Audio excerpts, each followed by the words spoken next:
Teman-teman, kita berjumpa lagi di rumus sakti yang kedua, yaitu web optimization, ya, web optimization, ya. Ini kita akan mengoptimasi website Anda berdasarkan kata kunci atau keyword yang Anda temukan di sesi sebelumnya, ya. Ini adalah langkah kedua dari 5 langkah atau 5 rumus sakti Neobaba SEO. Nah, di sini pun saya membaginya dalam 7 jurus, ya. Jadi ilmunya kayak ilmu silat seperti itu, ya.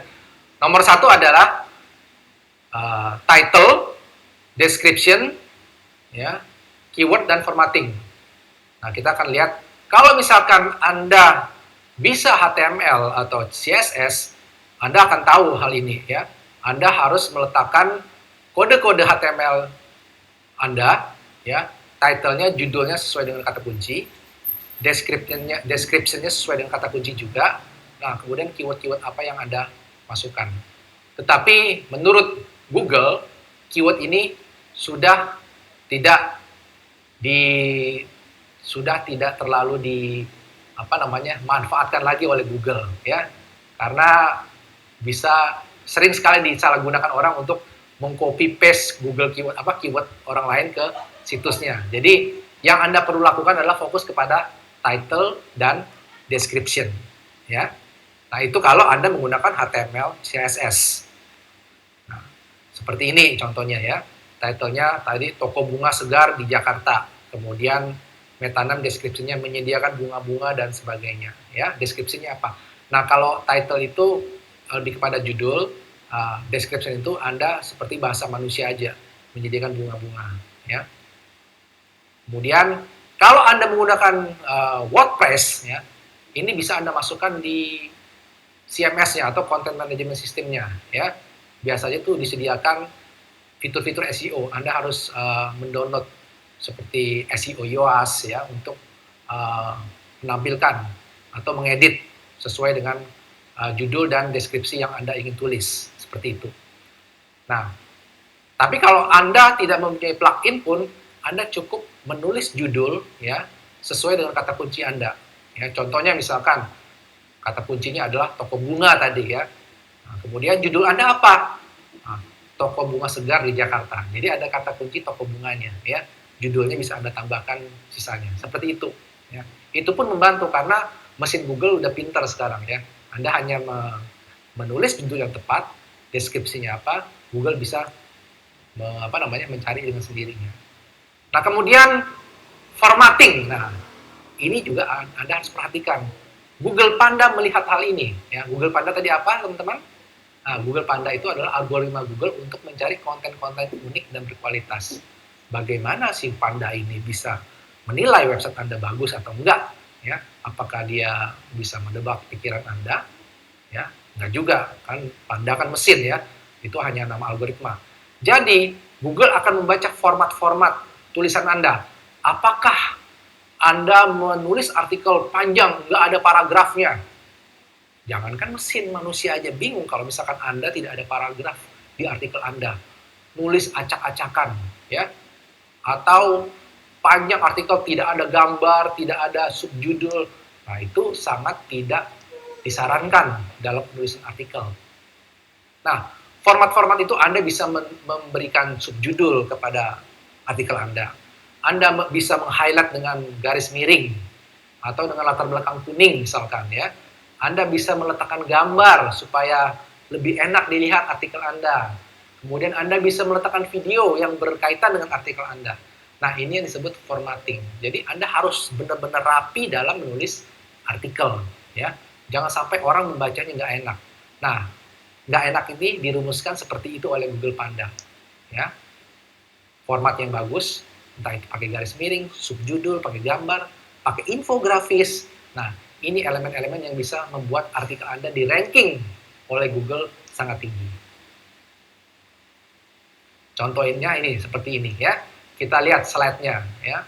Jadi slide-nya itu ada heading 1, ya, heading 2, heading 3, heading 4, sampai bullet point. Misalkan Anda beri poin-poin tertentu, ada 1, angka 2, angka 3. Nah, Anda bisa lihat di slide seperti ini. Jadi formatnya mudah dibaca, tidak capek dibaca, ya, sehingga pengunjung nyaman. Kalau misalkan pengunjung paragraf pertama, paragraf 2 udah bosen, nah itu langsung dia close website Anda, dia langsung close artikel Anda.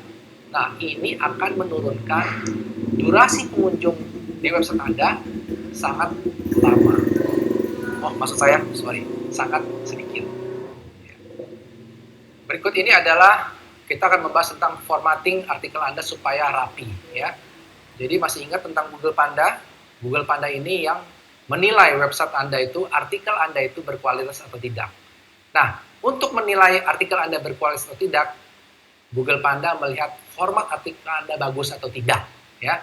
Contoh, misalkan Anda membuat artikel panjang, tidak ada paragraf, tidak ada gambar, semuanya ke bawah dan sampai scroll 3-4 halaman.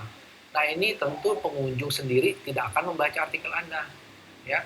Karena kalau misalkan panjang dan tidak ada formatting seperti misalkan subjudul, formatting seperti misalkan ada yang di huruf besarkan, di bold, di garis miring, ya, atau di highlight seperti stabilo kuning. Nah, itu orang akan bosan membaca artikel Anda. Nah, kalau orang bosan, apa yang terjadi? Dia langsung close, dia langsung pindah ke website lain. Nah, kalau orang tersebut tidak lama di website Anda, ini akan mendapat penilaian oleh Google Panda, kok artikel panjang seperti ini, waktu yang dibaca kok sedikit ya, 1 detik, 2 detik misalkan. Artikelnya panjang nih, tapi kok 2 detik orang langsung close. Artinya apa? Artikel Anda tidak menarik. Tidak menarik kenapa? Ya tadi, artikel Anda terlalu panjang, tidak ada formatting seperti Anda tidak memberi subjudul, Anda tidak memberi gambar misalkan, atau Anda tidak memberi infografis, ya, atau Anda tidak mengkombinasi dengan video, ya. Kalau ada video, Anda video itu bisa mengambil dari YouTube untuk mendukung artikel Anda. Anda tidak meng-highlight hal-hal tertentu, ya. Jadi itu yang menyebabkan konten Anda akan di-close oleh pengunjung, dan itu akan mendapat pengurangan nilai dari Google Panda, ya. Jadi jelas tentang formatting ini, oke ya. Jadi jangan sampai membuat artikel acak-acakan, tidak rapi, ya, tidak berformat. Nah, ini akan mengurangi ranking Anda di Google. Nah, sekarang kita lihat contohnya seperti ini ya. Jadi silakan melihat slide-nya. Nah, contohnya seperti ini, ada heading 1, heading 2, heading 3, dan ada bullet-bullet poin seperti Juni 17, nah lihat di slide, nah seperti itu ya. Jadi kalau seperti ini enak bacanya dibanding dengan Anda tidak ada format, jadi hanya tulisan semua ya.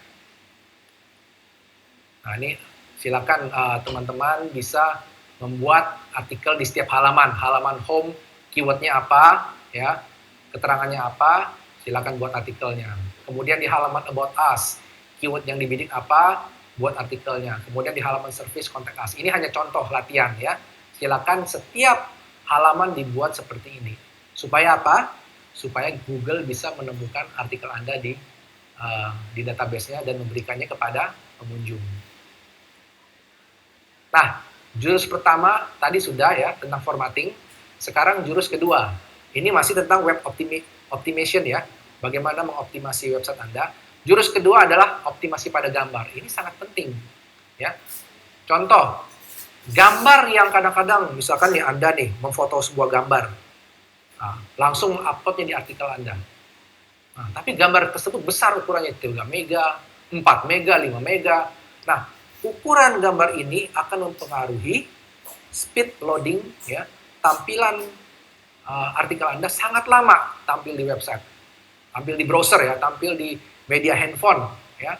Kalau misalkan lama loadingnya, lama keluarannya, lama tampilnya artikel tersebut, lagi-lagi pengunjung langsung close. Artinya mungkin hang kali website Anda, kan bahaya.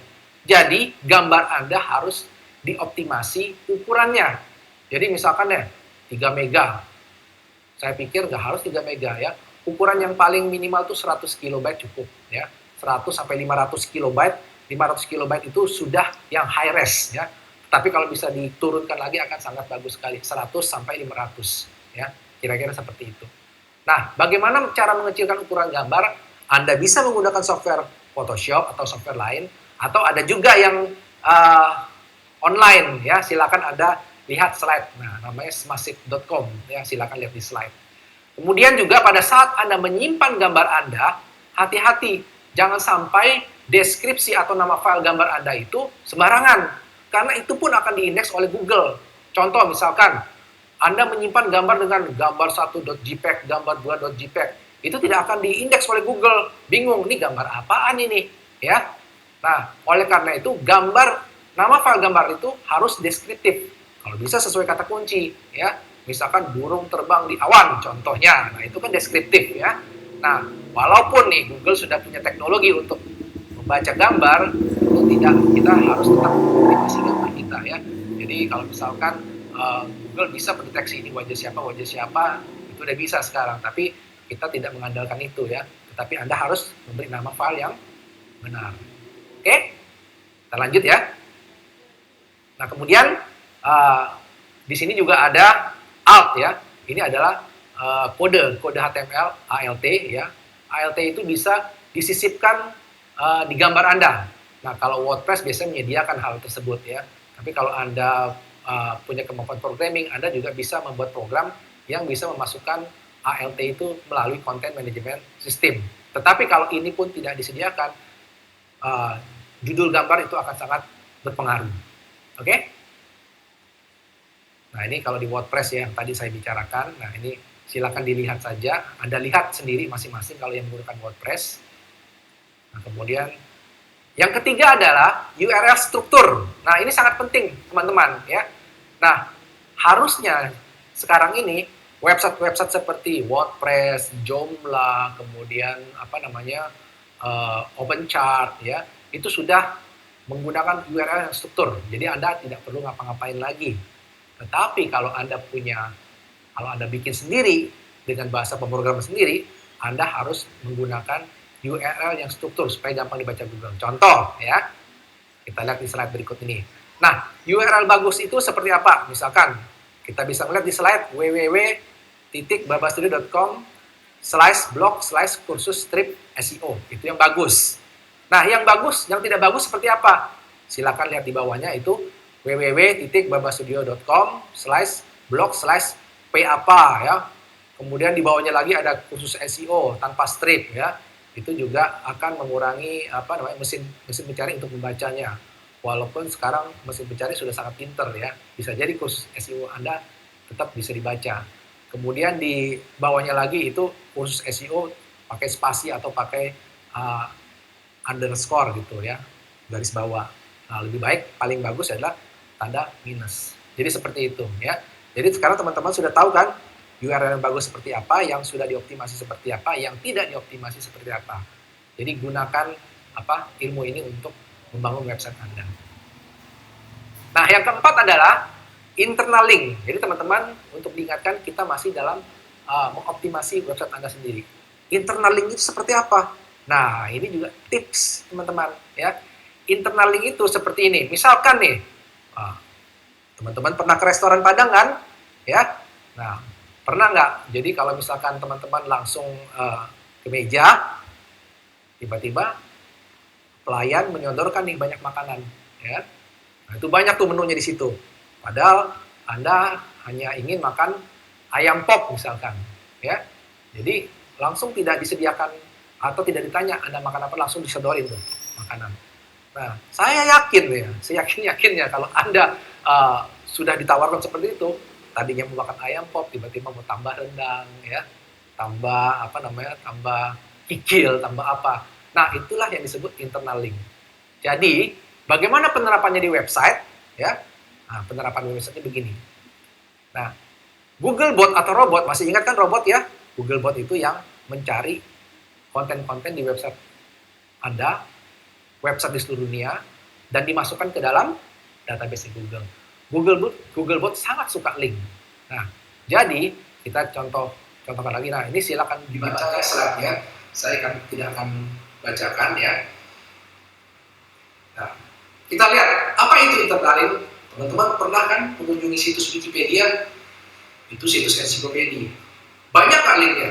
kita lihat di slide, banyak sekali linknya, ya. Tetapi kita jangan contoh situs Wikipedia ini hanya saya tunjukkan aja. Karena kalau Anda situsnya kebanyakan link seperti ini juga akan dianggap spam oleh Google.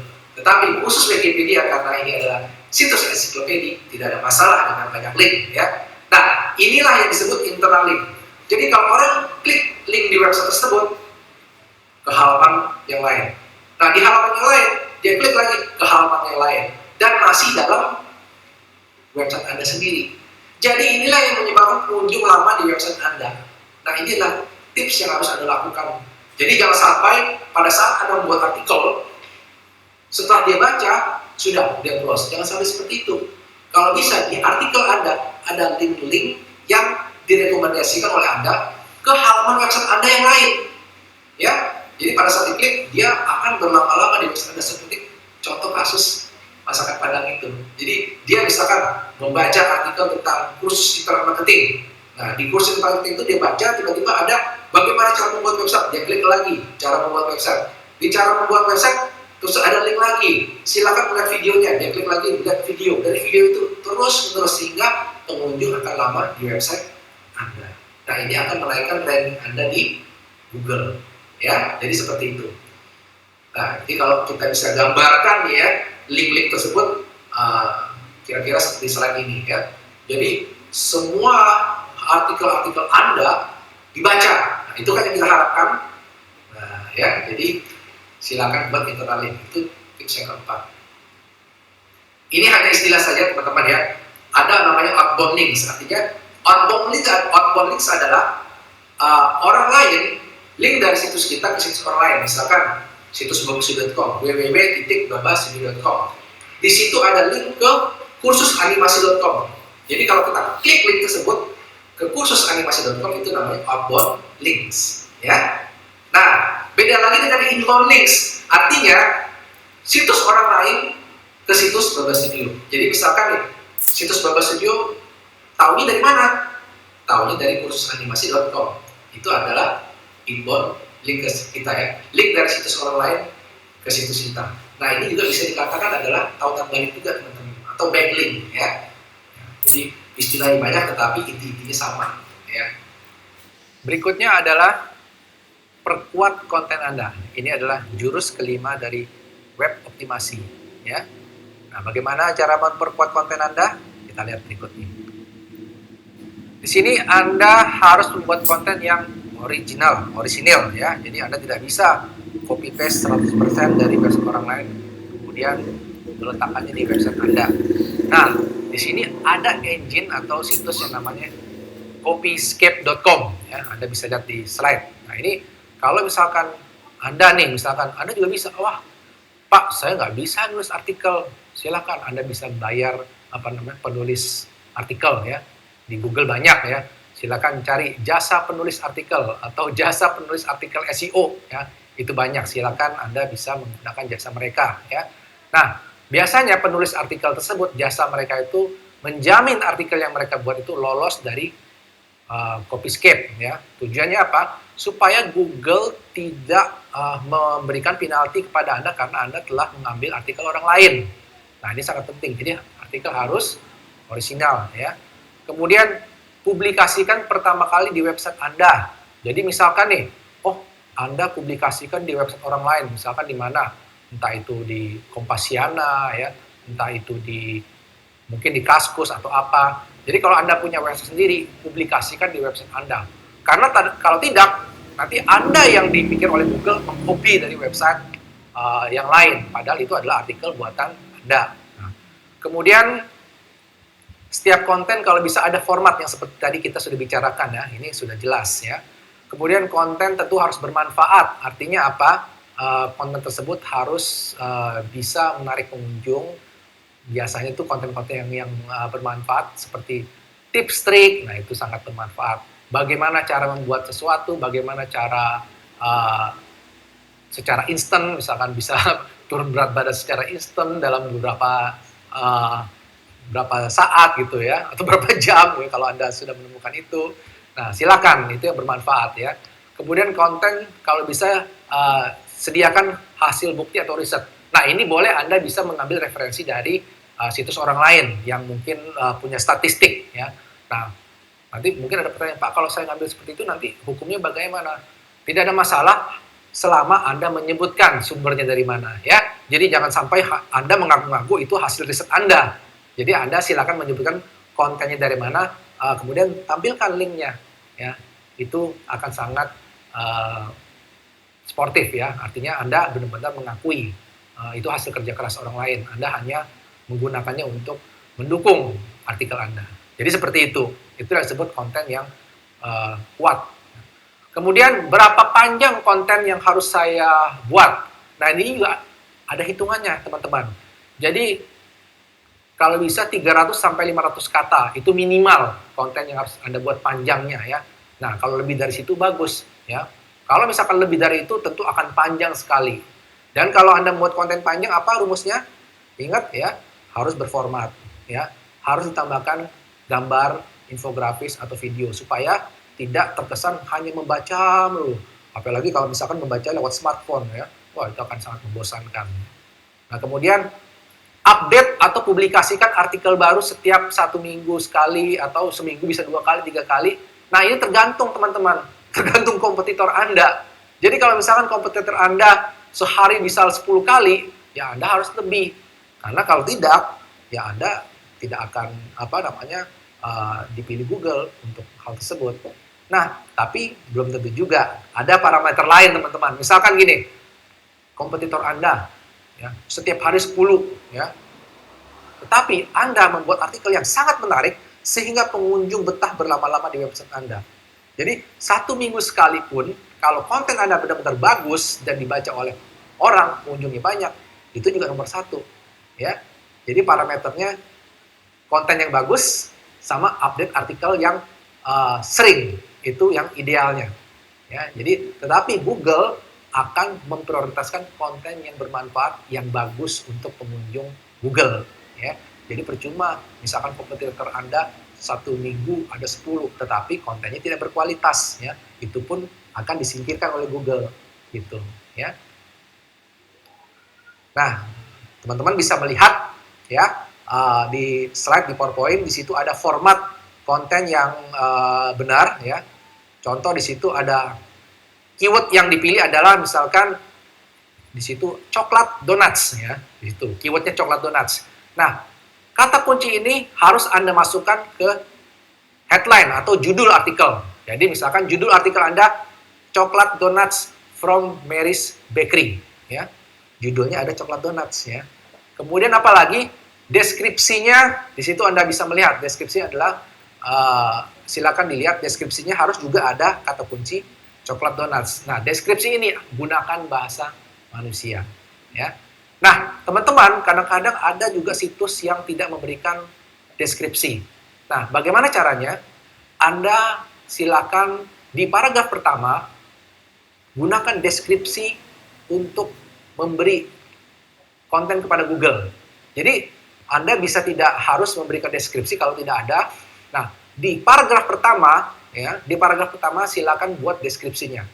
Setelah itu baru turun ke artikel selanjutnya, ya. Nah, kita lihat di format itu. Nah, kata kunci coklat donat itu sebarkan di berbagai paragraf. Lihat di situ ya. Lihat di PowerPoint, coklat donuts, ada donat, ada coklat, sebarkan di di satu artikel tersebut. Nah, silakan dilihat di slide.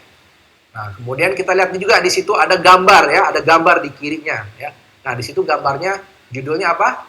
Ya, di situ ada gambarnya, judulnya coklat strip donuts .jpg ya. Jadi perhatikan format tersebut ya. Nah, kira-kira inilah teman-teman yang harus Anda buat dalam mengoptimasi satu artikel Anda. Jelas? Oke. Nah, sekarang kita lihat nih. Saya tertarik dengan satu website ini ya. Website ini bergerak di bidang jasa untuk membuat iklan. Teman-teman bisa muncul di Google AdWords, iklan di Google AdWords. Jadi kalau misalkan saya nggak bisa pasang di Google AdWords, nah ini ada jasa yang tersedia untuk memasangkan iklan Anda ya. Nah, di sini saya menariknya website tersebut produknya kan menawarkan jasa iklan di Google AdWords. Tapi kok di sini ada judul yang namanya cara bisnis rental mobil. Apa hubungannya dengan produk mereka? Harusnya artikelnya tentang bagaimana beriklan di Google AdWords, tips trik tentang Google AdWords, apa itu Google AdWords, tapi kok ada artikel tentang cara bisnis rental mobil. Nah, di sini cukup cerdas sekali ya. Nah, kalau teman-teman nanti baca di akhir paragrafnya, nah, si website ini bilang, kalau Anda punya bisnis rental mobil, ya, tips trik tersebut bisalah ada 3 tips trik. Tapi yang paling penting adalah promosi. Promosi di internet sangat penting, oleh karena itu kamu menyediakan jasa untuk mengiklankan produk Anda. Nah, lagi-lagi di bawahnya, dia jualan produk. Nah, inilah yang Anda harus lakukan. Jadi tadi kalau ada pertanyaan, kan saya kan cuma jualan produk, masa harus ada artikel atau edukasi? Nah, inilah contoh kasusnya. Dan kemudian kita melihat ya, di samping kanan itu ada kontak form. Nah, kontak form ini dia membuat tingkatkan bisnis Anda. Nah, kalau misalkan yang standar bagaimana kalau Anda membuatnya? Biasakan kontak kami, hubungi kami, ya, panggil kami. Nah, itu kan standar. Tapi hanya dengan mengubah judul, tingkatkan bisnis Anda, ini akan menjadi bernilai kontak form tersebut. Oke? Semoga tips trik kasus ini dapat membantu Anda ya. Silakan lihat, bandingkan website Anda yang sekarang dengan yang tadi kita sudah bicarakan. Kita masuk ke user generated content ya. Jadi kasus-kasusnya seperti misalkan Anda capek kan kalau misalkan bikin website isi sendiri ya. Atau bisa juga Anda mengisi website dengan membayar orang ya. Atau meminta pengunjung Anda mengisi konten di website Anda. Nah, contohnya seperti apa? Ya, contohnya seperti Kaskus misalkan ya. Mas Andrew sebagai founder tidak mungkin juga mengisi forum sendirian ya. Nah, di situ ada jutaan member di forum yang setiap hari berinteraksi antar member ya. Di situ diskusi terjadi, di situ konten terus diupdate ya. Dengan ngobrol itu juga konten diupdate. Nah, ini yang disebut user generated content. Konten yang diisi oleh member, konten yang diisi oleh pengunjung. Nah, ada pertanyaan, Pak, kalau saya belum punya member gimana? Yaitu uang terbatas ya. Nah, bisa juga misalkan Anda menampilkan silakan bagi yang ingin menyumbang konten misalkan. Nah, jadi kalau misalkan konten yang bagus diberikan hadiah ya, entah berupa gift atau voucher ya, itu juga tidak terlalu mahal ya.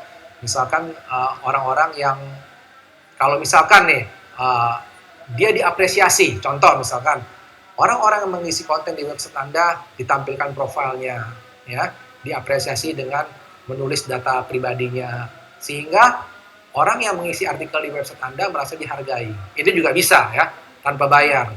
Tentu kalau mau supaya orang mau menulis konten di artikel Anda, tentu Anda harus melalui pendekatan, entah itu lewat email, meminta, atau dan mendatangi langsung, berkolaborasi seolah-olah website ini juga punya mereka loh. Gitu. Jadi nggak semua orang juga mau menyumbang artikel ya. Jadi Anda harus pintar-pintar untuk memberi kesan bahwa website ini adalah website bersama. Kira-kira seperti itu ya.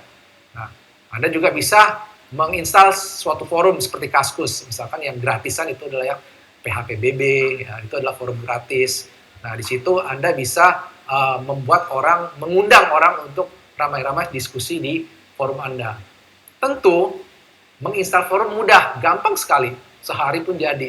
Tetapi yang paling susah apa? Membuat orang-orang menjadi member di forum Anda. Membuat orang-orang berdiskusi di forum yang Anda buat.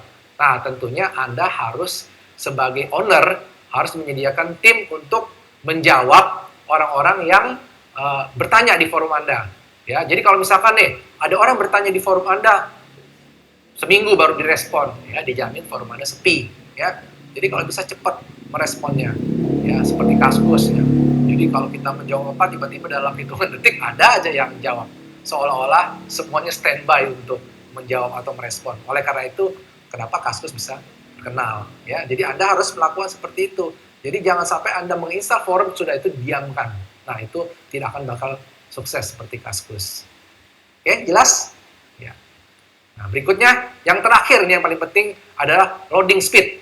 Nah, Anda harus mengukur konten Anda, speed loading Anda harus benar-benar optimasi ya. Artinya gini, tidak terlalu lambat menunggu gitu. Jadi jangan sampai satu cangkir kopi habis, website Anda belum muncul-muncul. Nah, itu sangat parah sekali gitu. Nah, kita bisa ngelihat di slide ini. Silakan Anda melihat URL-nya di situ. Google membuat suatu URL ya, namanya PageSpeed Insight. Nah, itu silakan Anda melihat di slide PowerPoint. Di situ alamatnya developers.google.com/speed/PageSpeed/insight ya. Kalau Anda tidak terdengar, nah Anda bisa lihat di slide. Nah, di situ Anda hanya ketik saja alamat website Anda, setelah itu klik tombol analyze.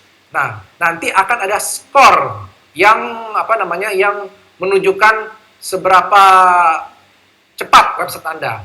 Nah, kalau misalkan skor Anda 85 ke atas ya, itu adalah kinerja website Anda sangat bagus ya. Jadi itu sangat bagus.